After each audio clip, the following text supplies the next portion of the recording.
Good morning. Tuesday.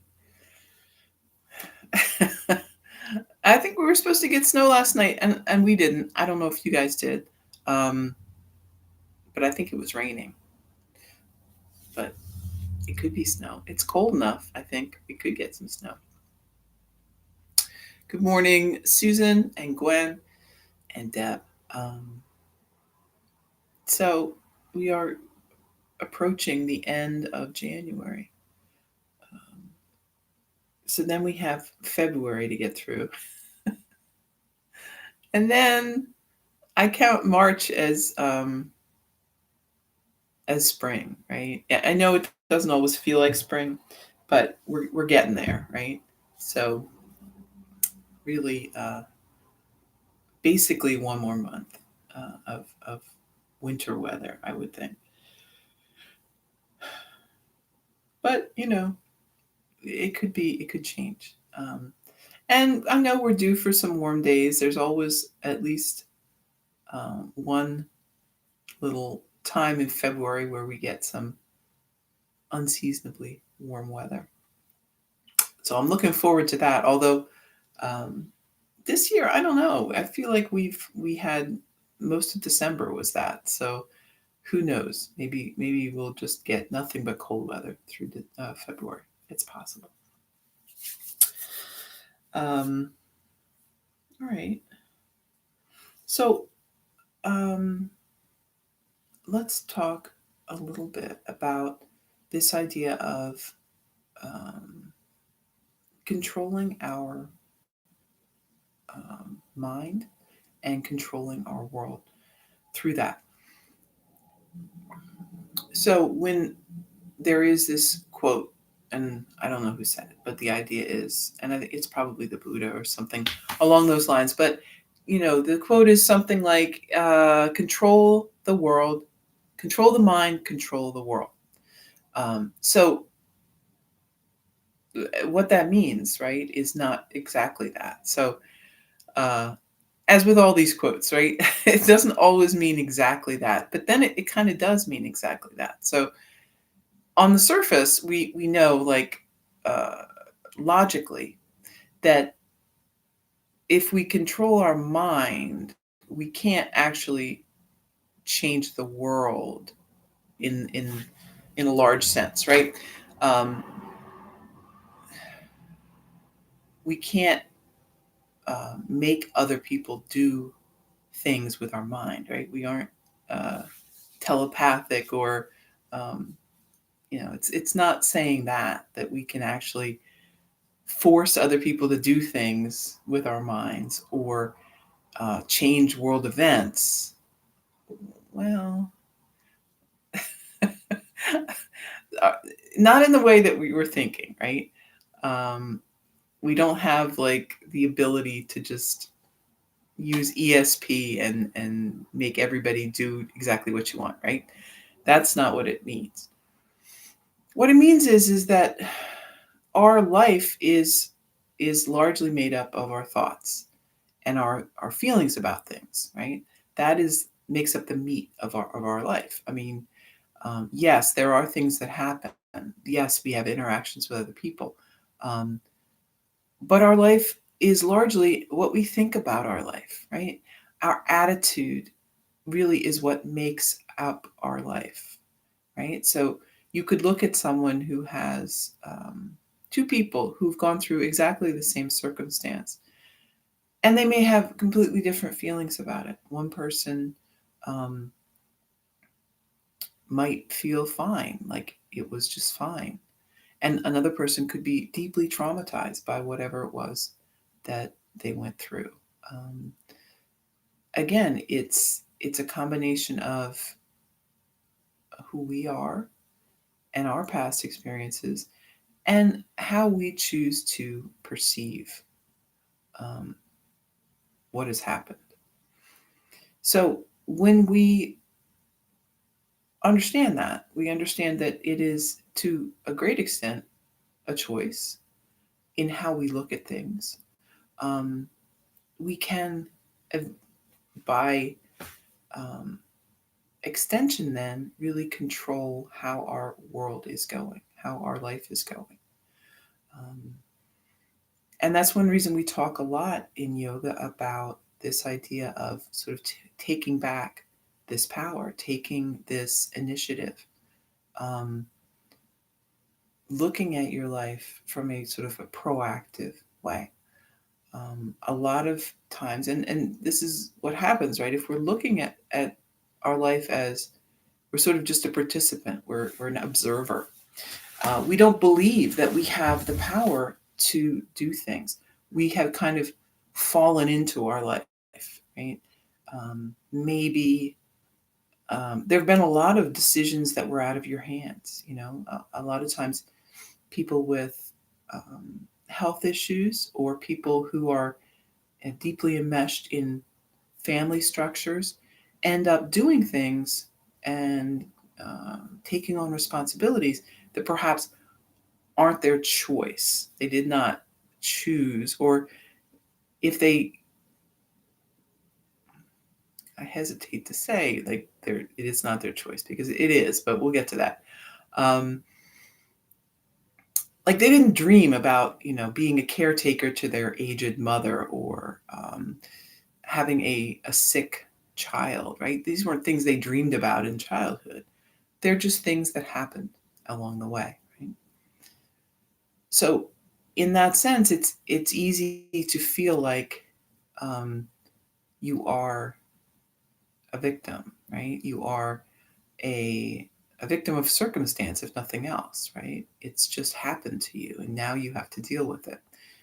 And that's a very weighty feeling, right?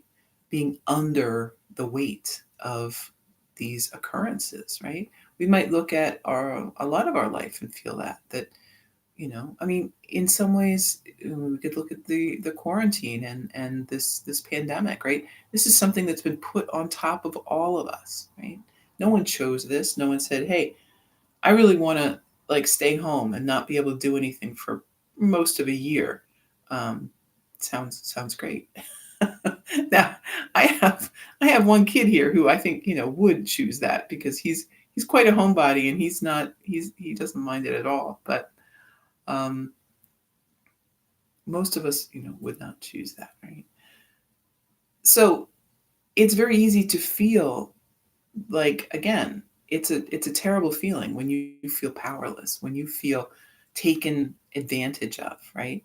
Something is happening and you don't have any choice, you're trapped, right? So here is the thing, right? Every time it is a choice, right? You always have a choice.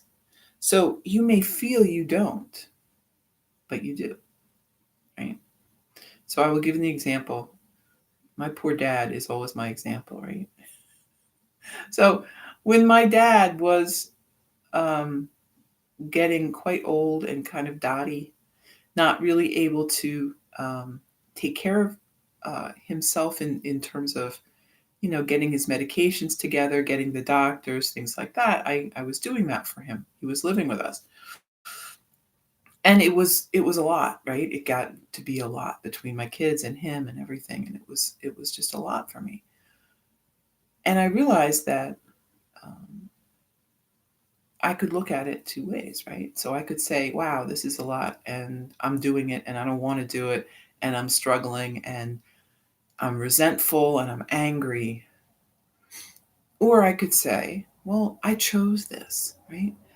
And the truth of the matter is, if I did not want to do that, I could have put my dad in a home. I could have uh, refused. I could have moved him out of my house. I could have made one of my brothers or sisters do it. I mean, I had options, right? They may not be options you want to take, and that's the key to remember, right? I mean, even someone who, let's say, has a sick child to care for, they have an option. They could turn over responsibility of that child to someone else, and they could care for them.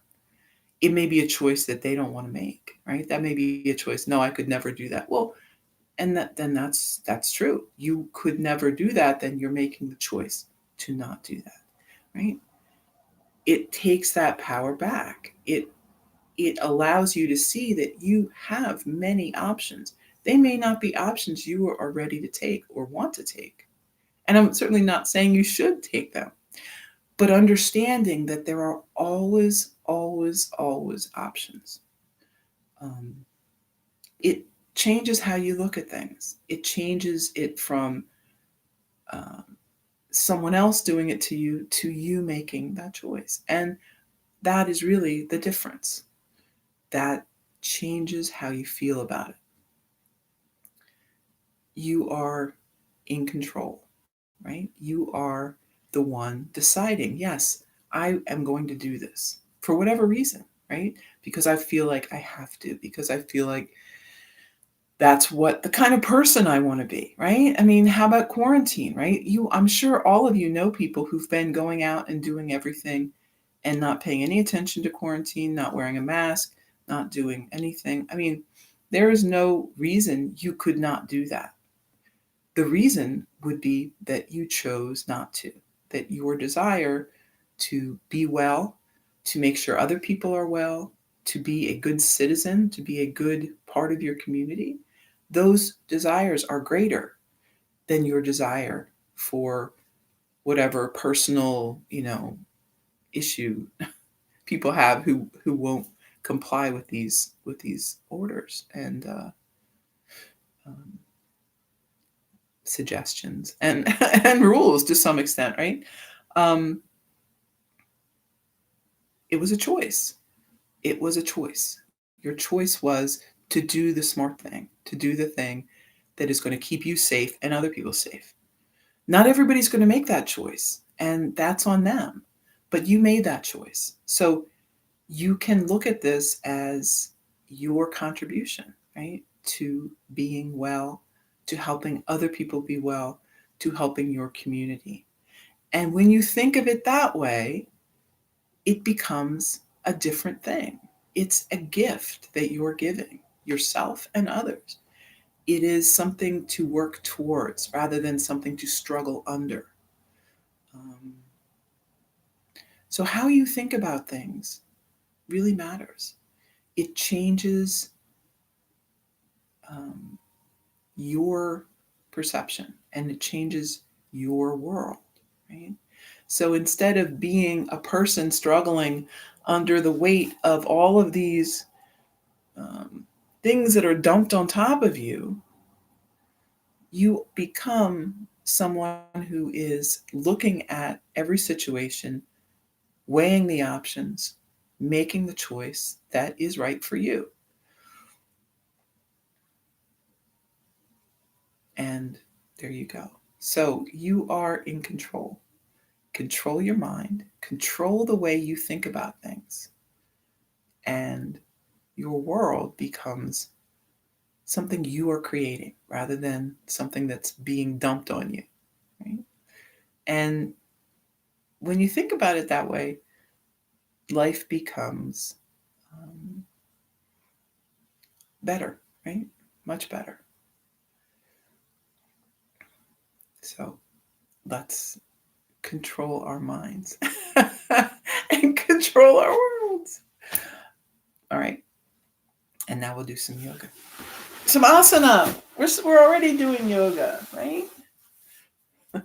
So let's do a little breathing to start. Um, let's do equal breathing today. I think we'll just do some equal breathing. So um, sitting up tall, relax the shoulders. We're breathing in through the nose, back out through the nose. Trying to do, roughly equal. And you can pick whatever that is, if it's a 4 or a 6 or an 8, whatever feels natural to you. So just finding that comfortable breath.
All right, and then we'll just warm up a little.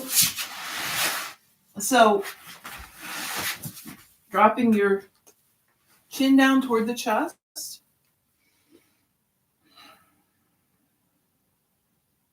Then we're going to start moving the head around to make a big circle. Try to keep the shoulders relaxed.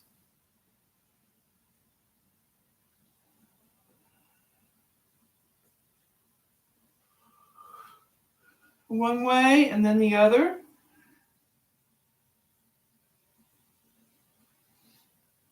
Moving slowly.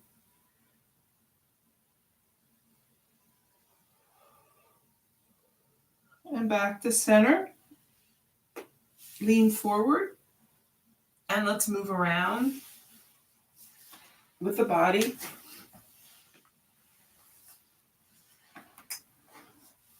One way and the other.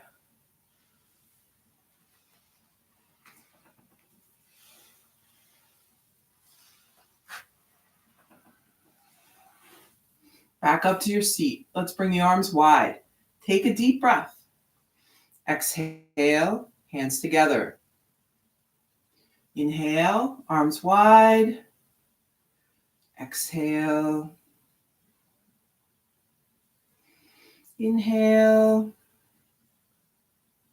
And exhale. Interlace the fingers, lift the hands, let's gaze up. And then arms down by your side. Inhale, lift. Lower. Lift. And lower. Once more, lifting up. And then right arm down by your side, reach across with the left.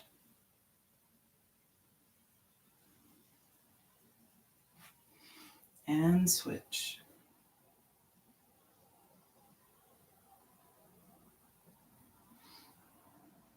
Back to your seat. Lift the shoulders, roll back. And forward.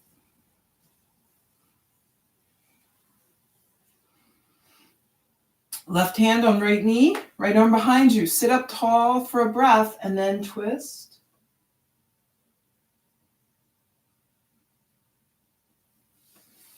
Back to center and switch sides.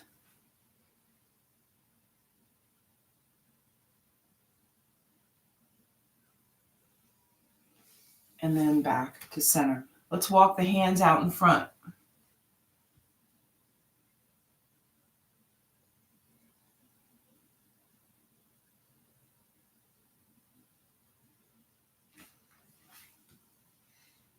And then hands behind. Squeeze the shoulders back. Gaze up.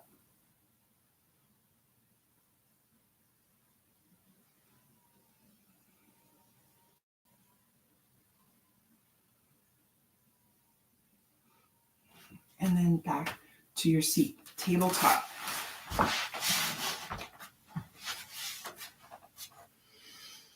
Sitting back on the heels. Child's pose.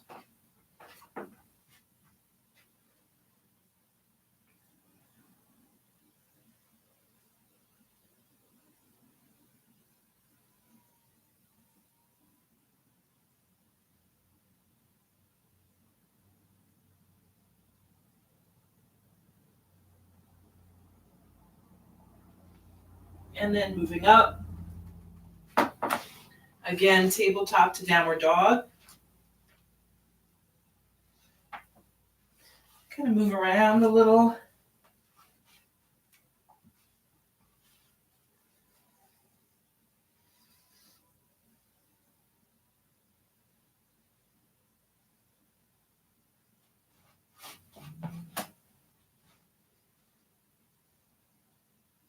And then walk the feet up.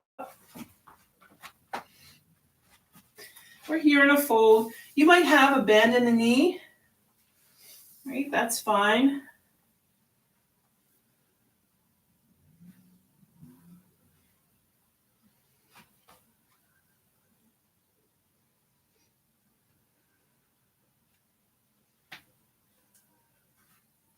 And then we're rising up slowly.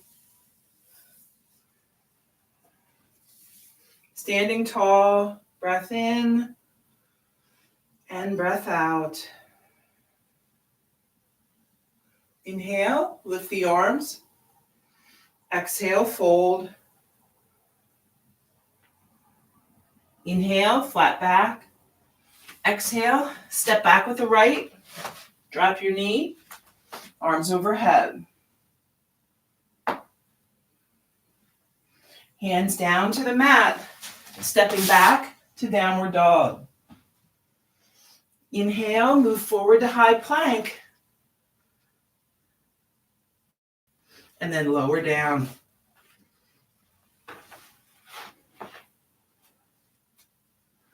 Inhale, we're lifting up, head and chest. And lower.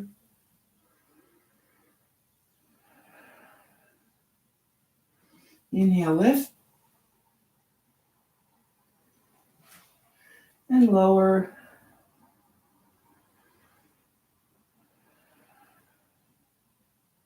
Once more, lifting up.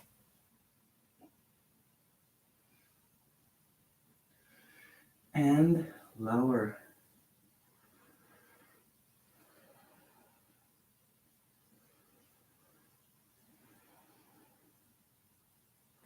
And then moving back up. So you can either come up to tabletop and then downward dog, or if you want to, you can do upward dog.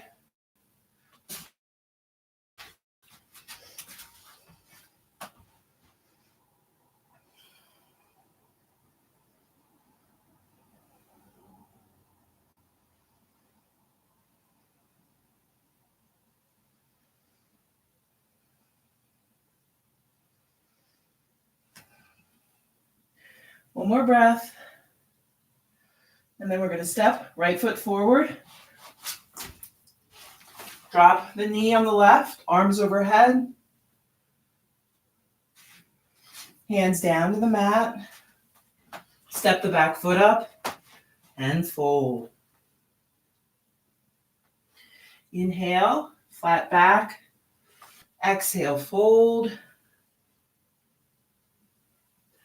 Inhale, lift. Hands down by your side. Breath in, breath out. Inhale, lift the arms. Exhale, fold. Inhale, flat back. Exhale, step back with the left. Set the knee down. Arms overhead. Hands down to the mat. Step back. Downward dog. Forward to high plank. And lower.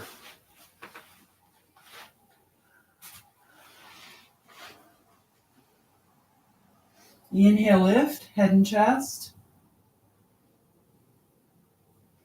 Lower.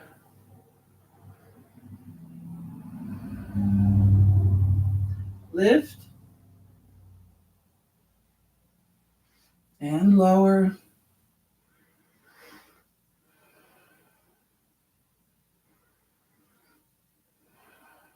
Once more. Lifting up. And lower down.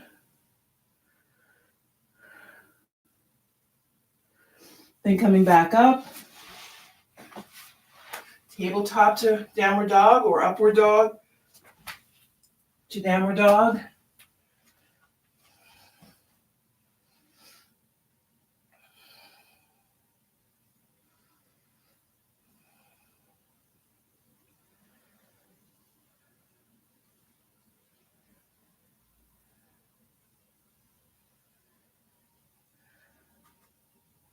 One more breath. And then we're going to step the left foot up. Set the right knee down, arms overhead. And then hands to the mat. Step the back foot up and fold. Inhale, flat back. Exhale, fold. Inhale, lift high. And bring your hands back by your sides. Mountain pose. Breath in and out. And then we're going to step out to the side. I'm going to bring a block. So we're facing the side of the mat. If you've got a block, you could bring it. We're standing tall. Take a deep breath. Hands at the waist. And then just leaning forward.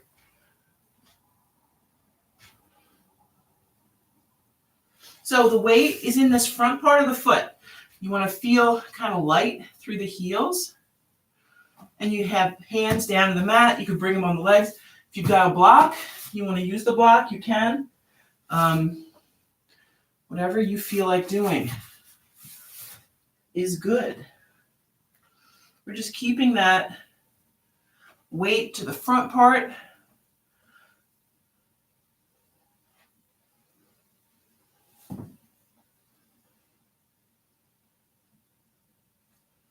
And keep on breathing.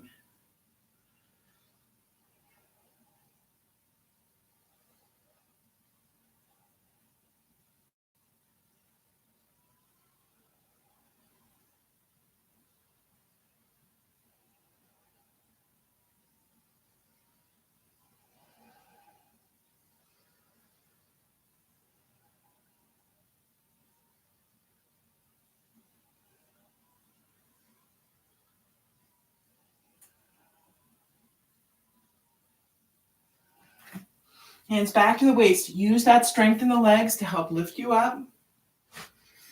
Take a breath in and out.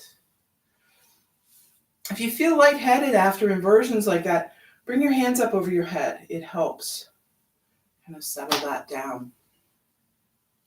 And then we're going to turn. So we're facing the front. One leg, right leg is out, left leg behind. Kind of, on the width of the mat. And that back leg is turned a little bit. The foot is turned a little bit. So you feel nice and stable for this. Another fold. We've got interlaced fingers behind. Draw the shoulders together. Take a deep breath. And fold.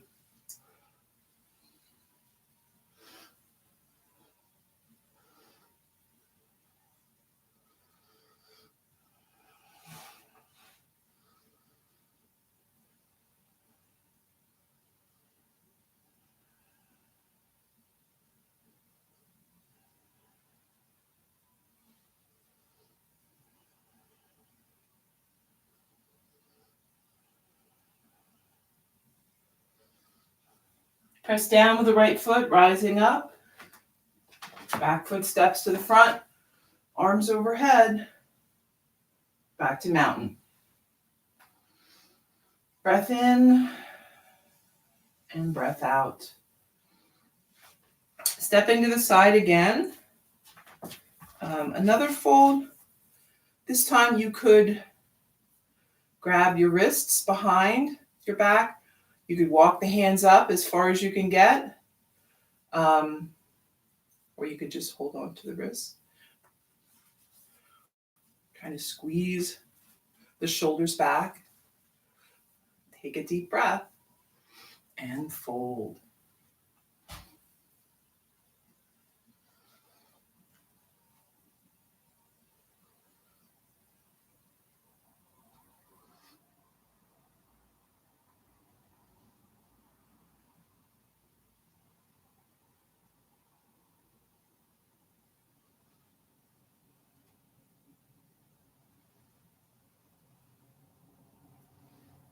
Rising up. Release the hands. Overhead. Maybe interlace the fingers and then flip the palms. Stretch.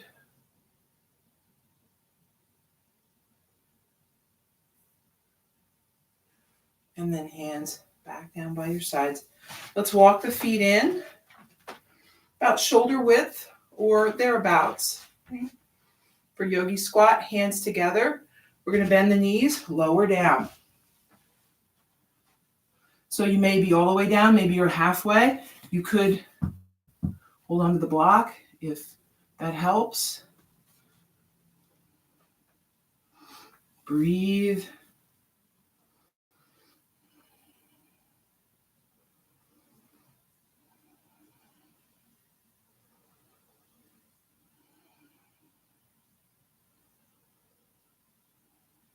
One more breath. And then back up. Release the hands. We're going to step to face the front. This time, left leg is out, right leg behind. Interlace the fingers, draw the shoulders back.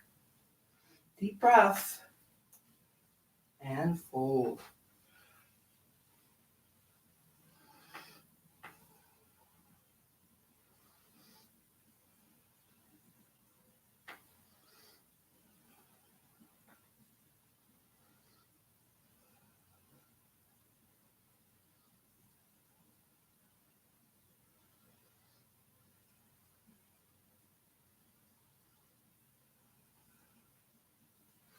Rising up. Step that back foot up. Arms overhead.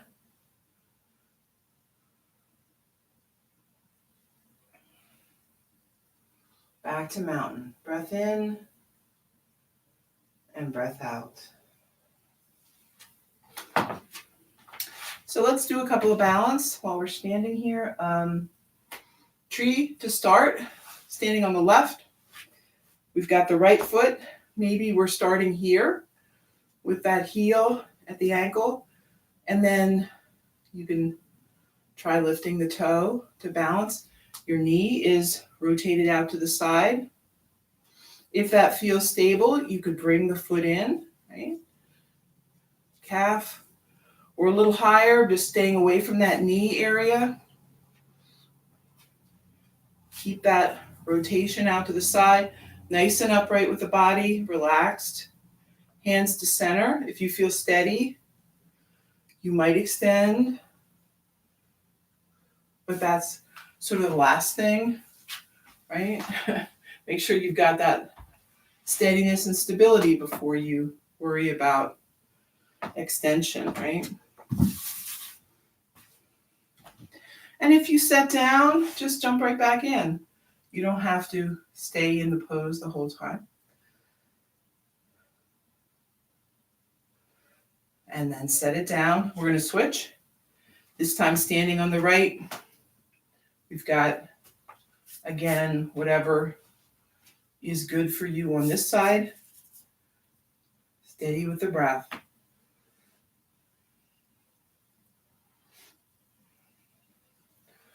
That gaze, if it can be eye level or higher, something in the distance that is not moving will help you keep your balance. Right? The gaze is important. When we look down, we tend to go down. So looking at the floor when you're trying to balance is kind of counterproductive. And then set the foot down. Bicycle legs.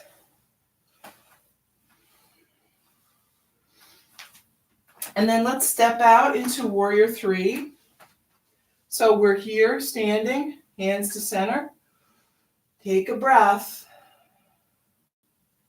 And then we're going to step out with the left foot. It doesn't have to be a big step, right? We just want to shift the weight into that left side so that we don't really need the right leg. And we're leaning forward. So as much as you're lifting, that's how much you're leaning. Maybe a little, maybe a lot. We're trying to kind of balance the lifting, right, with the front. It's hard to do that if you can't really see what you're doing, but that's okay. Just kind of feel your way with that. And if you're having trouble with that at all, then just tap the toe, right? And you can experiment. If you start to feel like you're going to tip over, just set the toe back down, right? It doesn't have to be a whole big thing. It's just standing on one foot. Whatever you do with the other foot is fine. So then coming back to your mountain, hands together, take a breath, step out with the right, and then we're lifting. A little or a lot. See where we are today. And if you step out, try not to fall down, but if you step out, just try again. Sometimes one side is a little more cooperative than the other. Sometimes we know why, sometimes we'll never know why. It just is. And then set the foot down, and let's come down to a seat on the mat.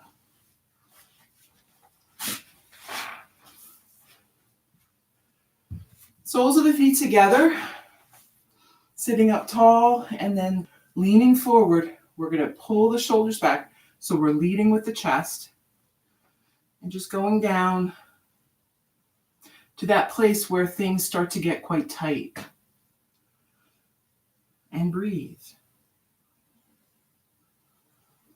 Always staying within your range of motion, but maybe just to that soft edge, right? Where you start to feel some tension. But you want to be able to hold where you are, so don't push too far. That is sort of the key thing to being able to do yoga consistently, being able to get more flexible and stronger without injury is finding your soft limits and working within them.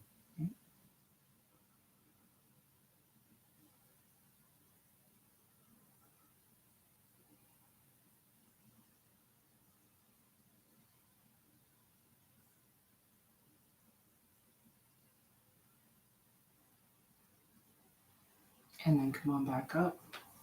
Let's lift the knees. We'll catch a hold of the toes. So Yogi Toe Lock, first two fingers to the inside of the big toe. Thumb wraps around, or you could just hold on to the feet if you're not a fan of grabbing onto your big toes. Lean back so that you steady your balance here. And then we're going to extend. Maybe halfway, maybe the whole way. And breathe.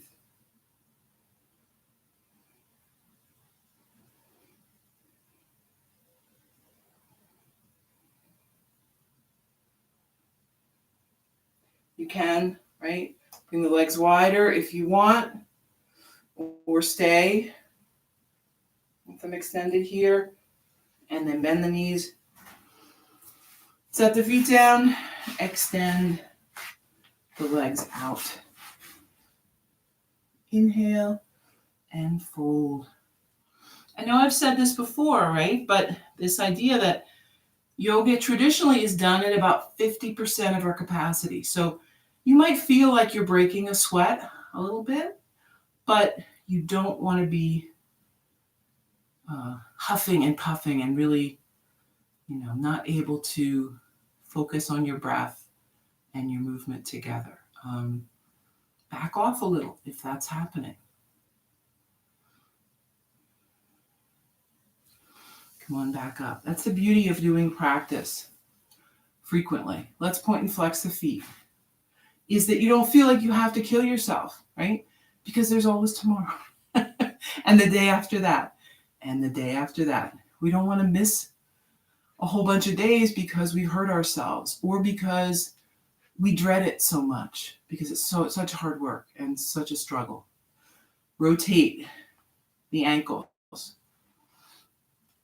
Going one way and then the other.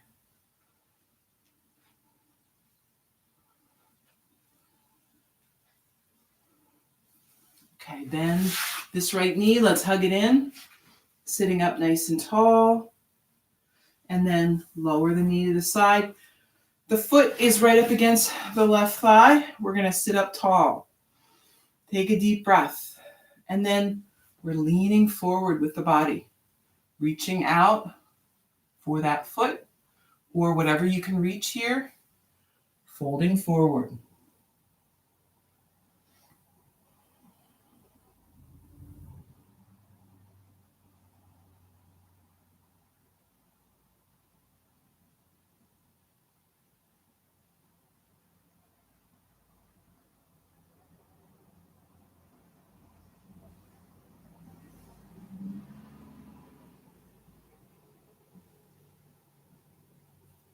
Then back up. And we will switch then. Bend the left knee, sitting up tall. Lowering to the side. Take that deep breath.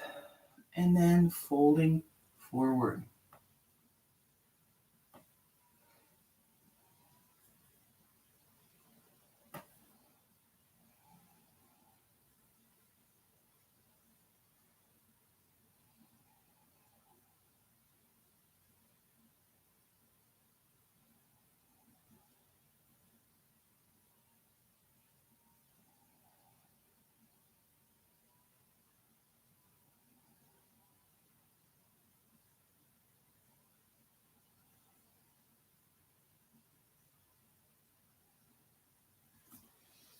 And back up. Both legs out in front. Take a deep breath. And then fold forward.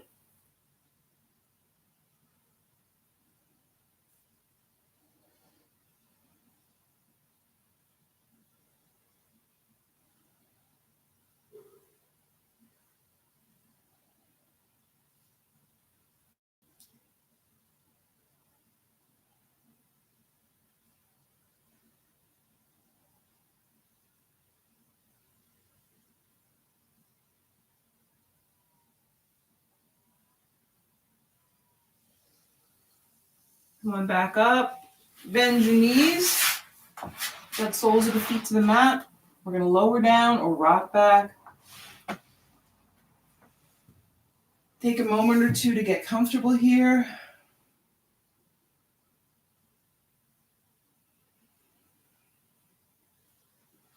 Transitions, you always want to take a moment to make sure everything's good before you start again. Let's bring the right ankle on top of the left knee. So if this is really tight through the hip, maybe you stay here, or you could just press this right knee away from the body. If you have more space, we can bring this left leg in.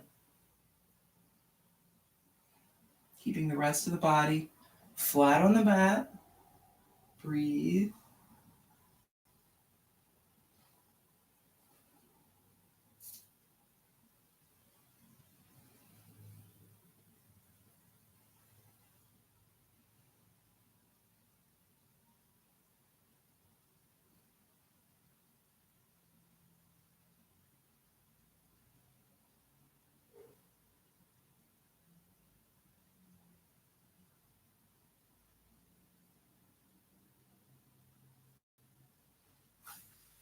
And then set the foot down. We're going to leave this right ankle on top of the left knee. Arms out to a T, or you could do goalpost arms. We're going to keep the shoulders as flat as we can on the mat, lowering that left knee down. And the foot is going along for a little twist. You might set your gaze to the right. That helps keep that shoulder stable on the mat.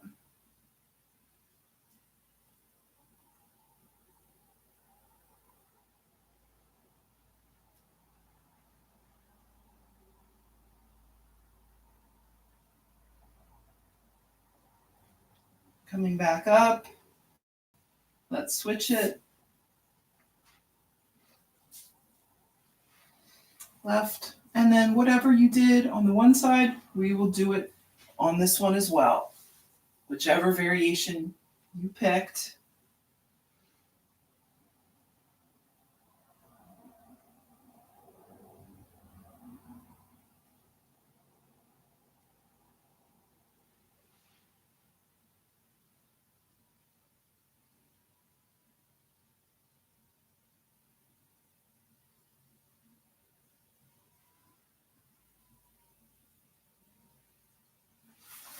Set the foot down.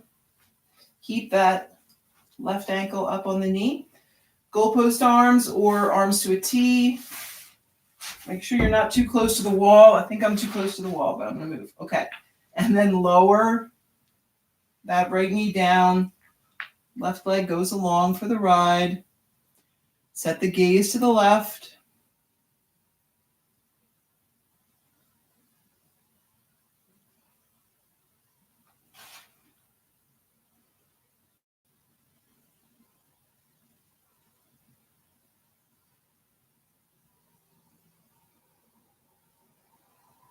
And if you're not all the way down on the ground, that's fine. Just however far you get is good.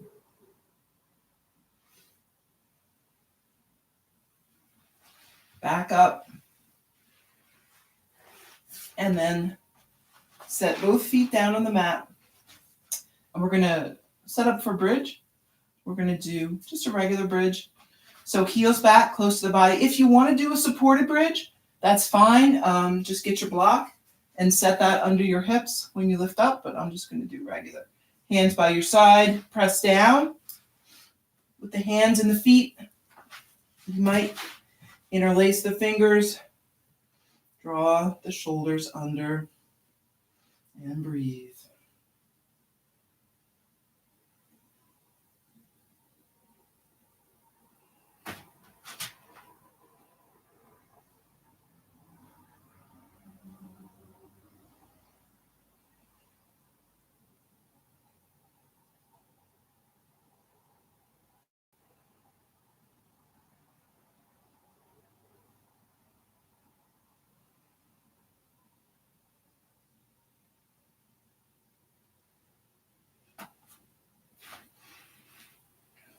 And then resting back down, let's bring soles of the feet together, knees apart. Maybe bring the hands up over your head if you like that. You could interlace the fingers or you could grab opposite elbows.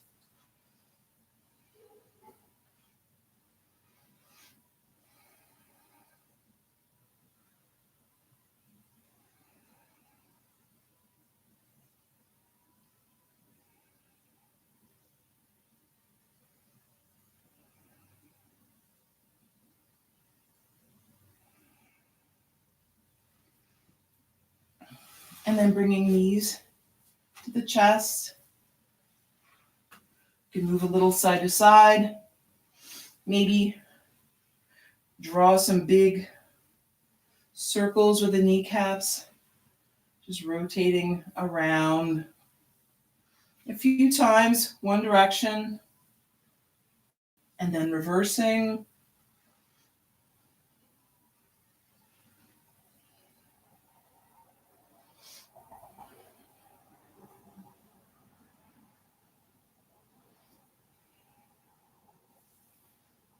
And then we're going to extend the legs straight up. Hands by your side, pressing down. And when you're ready, you can lower down both legs together or one leg at a time. Your choice, as always, right? And then palms up. We're just going to move into Savasana, finding a comfortable place to be and just take rest.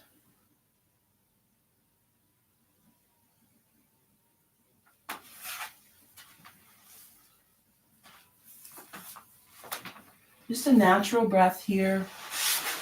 Let the body really just sink down into the mat, finding peace.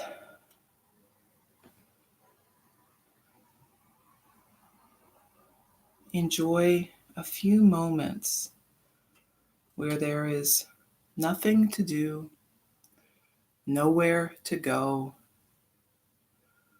No one needs anything from you here. Just breathe, relax.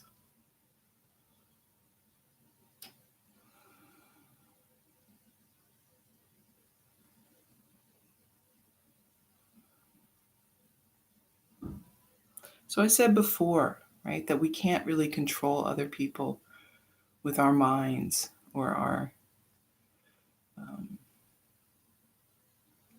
our way of thinking, right? But that's not completely true. So if you've ever been in a situation where some person is very negative and brings everybody down, or someone has the positivity that really lifts other people up, you can absolutely influence other people with your attitude, with your way of thinking. Um, it is contagious, right? We know this. Just as negativity is, so is positivity. So spread that where you go. Um, you don't have to make an effort, it will just happen, right? Um, when you cultivate that, it sends a vibration out that other people can sense. The same thing with peace and meditative practices. There are people in the world who are meditating right now, all day long. They will meditate and pray for your well-being, for the health and safety of everyone in the world. Um, there are people who get together in large groups and meditate.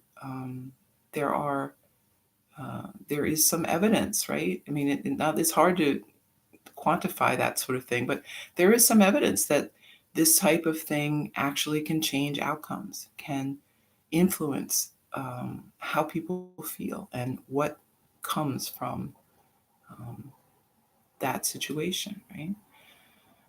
So it's worth it. It's worth it to for you, right? It's a beautiful thing. It really helps you in your life, but then it also helps other people as well. So um, what more can you ask, really? That's really perfect, right?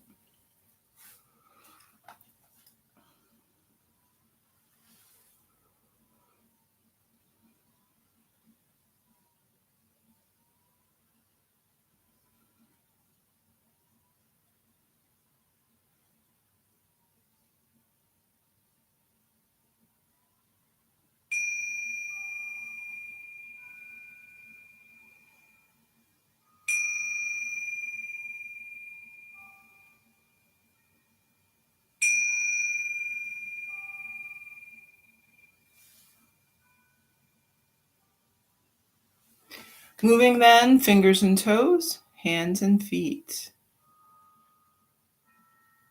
When you're ready, make your way up to a seat on your mat. Let's bring hands together. Breath in and out. Thank you for taking time this morning for yoga and for making the effort to get on your mat, no matter how um, many other things were looking for you and asking for your time. You chose this, and that's good. Namaste.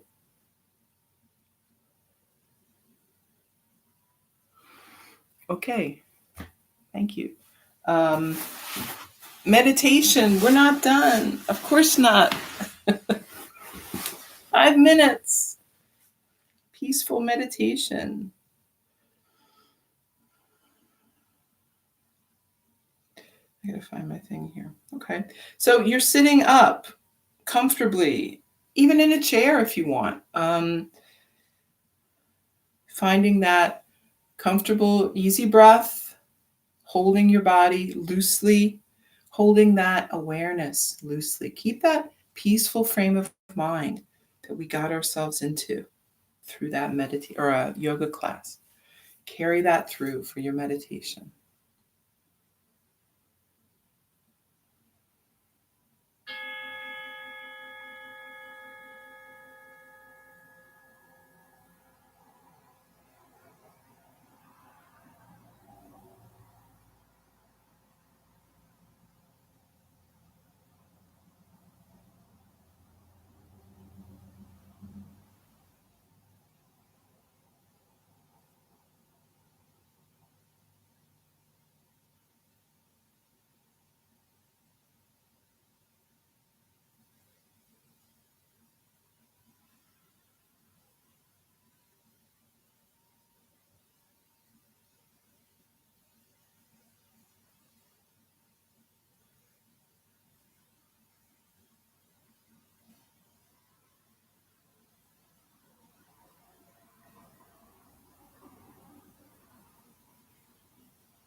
Okay.